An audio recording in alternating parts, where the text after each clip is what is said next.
മന്ത്രിക്കൊച്ചമ്മ വരുന്നുണ്ടേ, കൈകൊട്ടിപ്പാടാം വരവേറ്റിടാം. നീ എന്തുകൊടി ഇങ്ങനെ പൊങ്ങി പൊങ്ങി നടക്കുന്നത്? അപ്പൊ പൊങ്ങി പൊങ്ങി നടക്കുവാണെന്ന് നിങ്ങക്ക് മനസ്സിലായല്ലേ? മനസ്സിലായി.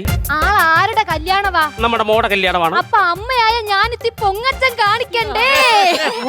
അതിന്റെ റിഹേഴ്സലാ ഇത്. അതാണോ പൊങ്ങച്ചം? അങ്ങനാണെങ്കിൽ ഞാനും ഒട്ടും കുറയ്ക്കത്തില്ല, ഞാനും കാണിക്കും. അത്ര കൊള്ളത്തില്ല. ഇതെന്തോ മനുഷ്യ? പത്രം. അല്ല, അതെനിക്ക് മനസ്സിലായി. നിങ്ങൾ എന്തുവാ കാണിക്കുന്നേന്ന്. പത്ര. ഓ പത്ര. ഇങ്ങോട്ടൊന്ന് നോക്കിക്കേ, എങ്ങനുണ്ട്? 10-25 വർഷത്തിന് മുമ്പ് ഞാനത് ആലോചിക്കേണ്ടതായിരുന്നു. നീ എന്ത് ഉദ്ദേശിച്ചത്? എന്റെ സാരി എങ്ങനുണ്ടെന്ന്. അയ്യോ, അത് കിടിക്കലല്ലേ?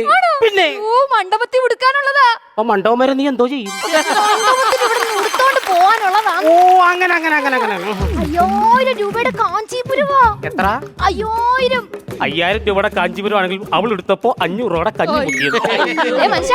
എന്റെ വായിരിക്കുന്ന കേക്കരുത് കേട്ടോ. നീ ഇനി വന്നേ. ഇല്ല, കലവറക്കകത്ത് ആരാണ് ദേഹത്ത് മൊത്തം എണ്ണയും തേച്ചോണ്ട് നിൽക്കുന്നത്? അയ്യോ, അതാരെന്ന് അറിയത്തില്ലേ? അതാണ് ദേഹണ്ണക്കാരൻ. ദേഹണ്ണക്കാരനാ?